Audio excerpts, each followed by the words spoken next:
செய்யவிருப்பது சிவன் அல்ல, சுந்தரனே.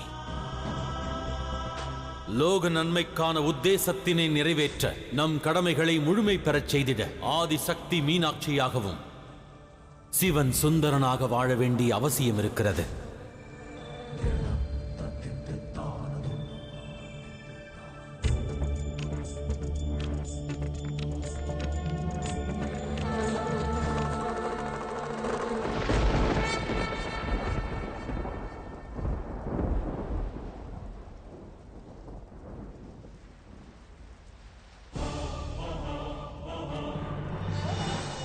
இன்று மகாதேவர் சுந்தரனாக மாறி என்ன செய்தாலும் சரி,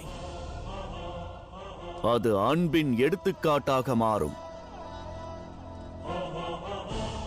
காலம் உள்ளவரை பிரபஞ்சத்தில் உள்ள காதலர்கள் அனைவரும், அனைத்து கணவன் மனைவியும் இதை ஒரு உதாரணமாக எடுத்துக்கொண்டு வாழ்வார்கள். எவ்வாறு நாராயணா? சற்று கவனமாக கேள் நந்தி. கண்களை மூடிக்கொண்டு மென்மையான அந்த நாதத்தை கேள். காதலின் இனிய ஒளியை கேள்.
யாரது எனது குரோதத்தின் அக்னியில் நெய்யை ஊற்றுவது?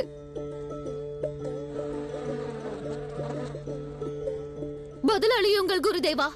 இது என்ன ஒலி?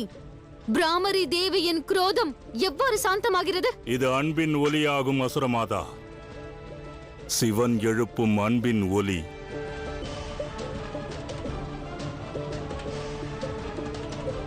தேனீக்கள் பிரபஞ்சத்தை அழிப்பதை விடுத்து இந்த ஒலிக்கு பின்னால் செல்லப் போகின்றன. சக்தியை அமைதிப்படுத்துவதற்கான முயற்சிதான் இது. எதனால் வரை, இன்னும் எதனால் வரை குருதேவா? இந்த சிவனும் சக்தியும் ஒவ்வொரு முறையும் பிரபஞ்சத்தை பேரழிவிலிருந்து காப்பாற்றி விடுகிறார்கள். எவ்வாறு அனைத்து முறையும் அசுரர்களின் அனைத்து திட்டங்களையும் அவர்கள் இருவரும் தவிடுபடியாக்குகிறார்கள். இன்னும் எதனால் வரை அசுரர்கள் தோல்வியை தழுவுவார்கள்?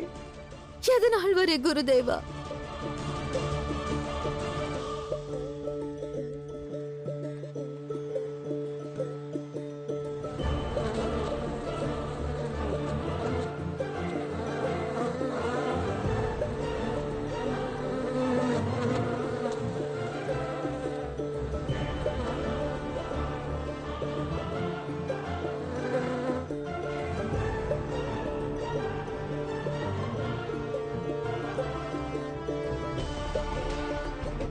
நாராயணா, மகாதேவரின் யுக்தியை கண்டீர்களா?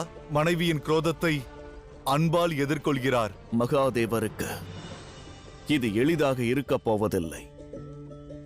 இப்பொழுது பிராமரி தேவி தேனியின் ரூபத்தில் அவ்விடத்திற்கு வந்திருக்கிறார்கள். ஆனால் அவர்களது குரோதம் இக்கணம் வரை அவ்வாறேதான் இருக்கிறது.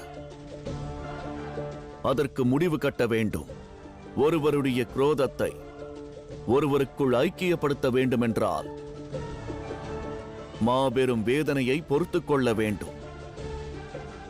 பிராமரி தேவியின் குரோதமானது சுந்தரனுக்கு மாபெரும் வேதனையை தரப்போகிறது. வேதனையா? என்ன வேதனை நாராயணா?